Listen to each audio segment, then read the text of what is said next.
2026 ಮತ್ತು 27ನೇ ಶೈಕ್ಷಣಿಕ ವರ್ಷಕ್ಕೆ ನನ್ನ ಕುಟುಂಬ ವರ್ಗದವರಿಗೆ ಪ್ರೀತಿಪೂರ್ವಕ ಸ್ವಾಗತ ಸುಸ್ವಾಗತ.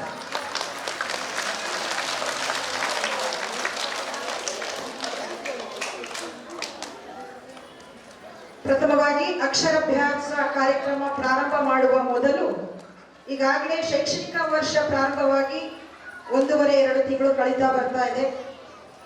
ಈ ಸಂದರ್ಭದಲ್ಲಿ ಮೊದಲು ನಾನು ಗಮನಿಸಿದಂತಹ ಕೆಲವೊಂದು ಅಂಶಗಳನ್ನು ಹೇಳಿ, ಶಾಲೆಯಲ್ಲಿ ಕೆಲವೊಂದು ನೀತಿ ನಿಯಮಗಳು ಕೂಡ ಇರ್ತವೆ, ಅದನ್ನು ಪಾಲಿಸಿದ್ರೆ ನಮ್ಮ ಜೊತೆ ಸಹಕಾರ ಕೊಟ್ಟರೆ ಇವತ್ತು 1008 ಮಕ್ಕಳು ಇರುವಂತಹ ನಮ್ಮ ಸಂಸ್ಥೆ ಇನ್ನೂ ಚೆನ್ನಾಗಿ ನಿಮ್ಮ ಸಹಕಾರದಿಂದ ಬೆಳೆಯಬಹುದು ಮತ್ತು ಅದರ ಜೊತೆಗೆ ನಮ್ಮ ಮಕ್ಕಳನ್ನ ಒಂದು ಶಿಸ್ತುಬದ್ಧ ಜೀವನದಲ್ಲಿ ನಡೆಸಬಹುದು ಅನ್ನುವಂಥ ಆಶಯದೊಂದಿಗೆ ಪ್ರಥಮವಾಗಿ ನಮಗೆ ಸಾಮೂಹಿಕ ಪ್ರಾರ್ಥನೆ ಇದೆ. ಶಾಲಾ ವಾಹನದಲ್ಲಿ ಬರುವಂತಹ ಮಕ್ಕಳು ಅವ್ರು ಬರ್ತಾರೆ, ಆದರೆ HD ಕೋಟೆಯಲ್ಲಿ ಲೋಕಲ್ ಅಲ್ಲಿ ಇರುವಂತಹ ಕೆಲವೊಂದು ಪೇರೆಂಟ್ಸ್ ನಾನು ಗಮನಿಸಿದ್ದೀನಿ. 10 ಗಂಟೆ ಆದರೂ ಶಾಲೆಗೆ ಕರ್ಕೊಂಡು ಬರೋದಿಲ್ಲ, 10:15 ಬರ್ತಾ ಇರ್ತಾರೆ ಒಬ್ಬೊಬ್ಬರಾಗಿ. ಹಾಗಾಗಿ ದಯಮಾಡಿ ಇದು ಮುಂದುವರಿಬಾರದು. ನಾಳೆಯಿಂದ ಅಥವಾ ಸೋಮವಾರದಿಂದನೇ ಇದು ಮುಂದುವರಿಯಬಾರದು.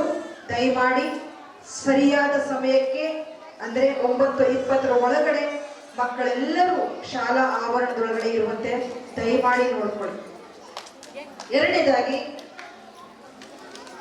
ನರ್ಸರಿ ವಿಭಾಗದ ಪೋಷಕರು ಮಧ್ಯಾಹ್ನ ಊಟ ಮಾಡಿಸೋದಕ್ಕೆ ಬರ್ತೀರಿ, ಬನ್ನಿ, ತೊಂದರೆ ಇಲ್ಲ. ಆದರೆ ಮಧ್ಯಾಹ್ನ ಊಟ ಮುಗಿಸಿದ ಮೇಲೆ ಮಧ್ಯಾಹ್ನ ಮನೆಗೆ ಕರ್ಕೊಂಡು ಹೋಗುವ ಹಾಗೆ ಇಲ್ಲ.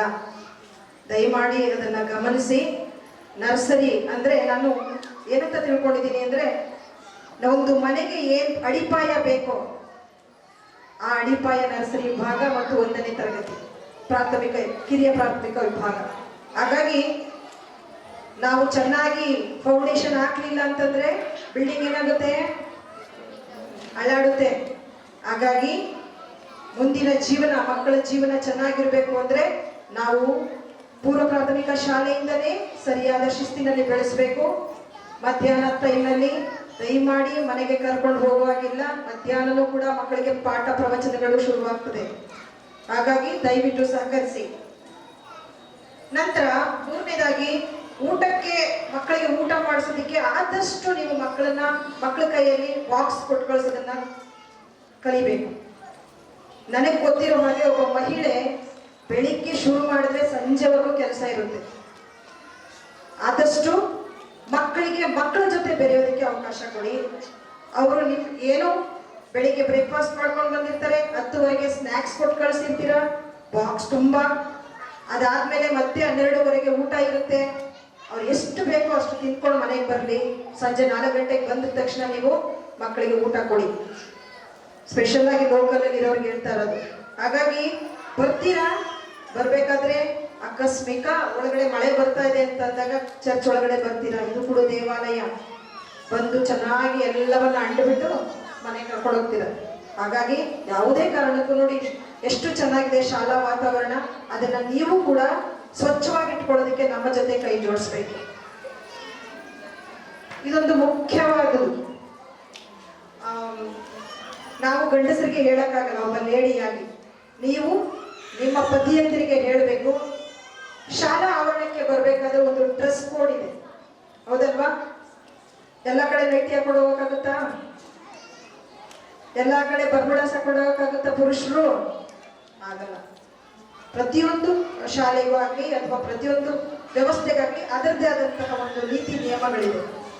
ಹಾಗಾಗಿ ನಿಮ್ಮ ಪತಿಯಂದಿರಿಗೆ ಹೇಳಬೇಕು, ಶಾಲೆಗೆ ಬರಬೇಕಾದ್ರೆ ಬರ್ಬುಡಾಸ್ ಹಾಕೊಂಡು ಬರಬೇಡಿ.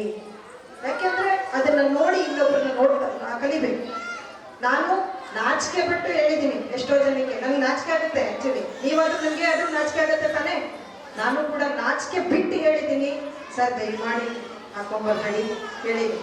ಆದ್ರೂ ಕೆಲವೊಬ್ರು ಕೇಳಲ್ಲ, ಪದೇ ಹೇಳಕ್ಕೆ ನಮಗೂ ಇಷ್ಟ ಆಗಲ್ಲ. ಸೊ ನೀವು ಹೇಳಿದ್ರೆ ಖಂಡಿತ ಕೇಳ್ತಾರೆ.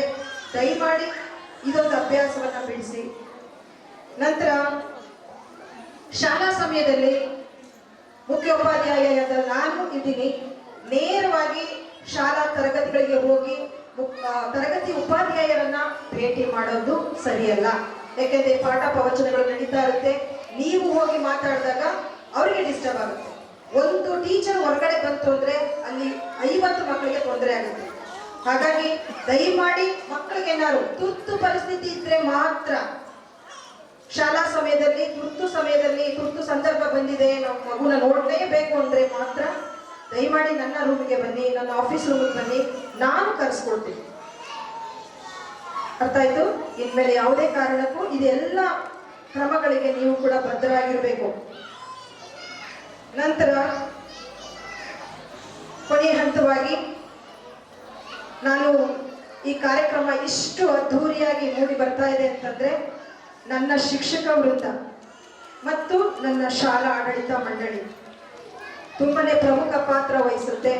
ಪ್ರಥಮವಾಗಿ ನನ್ನೆಲ್ಲ ಕಾರ್ಯಕ್ರಮಗಳಿಗೆ ರೂವಾರಿ ನಮ್ಮ ಪೂಜ್ಯ ವ್ಯವಸ್ಥಾಪಕರು. ನಾವು ಏನೇ ಕೇಳಿದ್ರು ಅವ್ರ ಮುಂದೆ ಹೋಗೋದಂತಲ್ಲ, ಅವ್ರ ಹಿಂದೆನೂ ಇದೇ ರೀತಿ ಮಾತನಾಡೋದು. ನಾವು ಏನೇ ಕೇಳಿದ್ರು ಯಾಕೆ ಇದು ಅಂತ ಕೇಳೋದಿಲ್ಲ. ಪ್ರತಿಯೊಂದನ್ನ ಅವ್ರ ಜೋಬಿಂದ ಬೈ ಬರ್ಸೋದಾಗ್ಲಿ ಪ್ರತಿಯೊಂದನ್ನ ನಮಗೆ ಒದಗಿಸಿಕೊಟ್ಟು, ಅದರ ಜೊತೆಗೆ ಎಲ್ಲ ಹೇಗೆ ಬೋರ್ಡಿಂದ ಇದು ಪ್ರತಿಯೊಂದು ಇದೆ, ಹೌದು ಅವರ ಮಾರ್ಗದರ್ಶನ ಸರಿ ಇಲ್ದಿದ್ರೆ ಬೆಳಿಗ್ಗೆ ನನಗಿಂತ ಹೆಚ್ಚಾಗಿ ಓಡಾಡ್ಕೊಂಡು ಕೆಲಸ ಮಾಡ್ತಾರೆ. ಸೊ ಇಂತಹ ವ್ಯವಸ್ಥಾಪಕರನ್ನ ಪಡೆದಂತಹ ನಾವು ಧನ್ಯರು ಅಂತ ಹೇಳ್ತಾ ಈ ಕಾರ್ಯಕ್ರಮದ ಪರವಾಗಿ ನಿಮ್ಮೆಲ್ಲರ ಪರವಾಗಿ ನಾನು ಕೃತಜ್ಞತೆಯನ್ನ ಸಲ್ಲಿಸ್ತೇನೆ. Thank you father.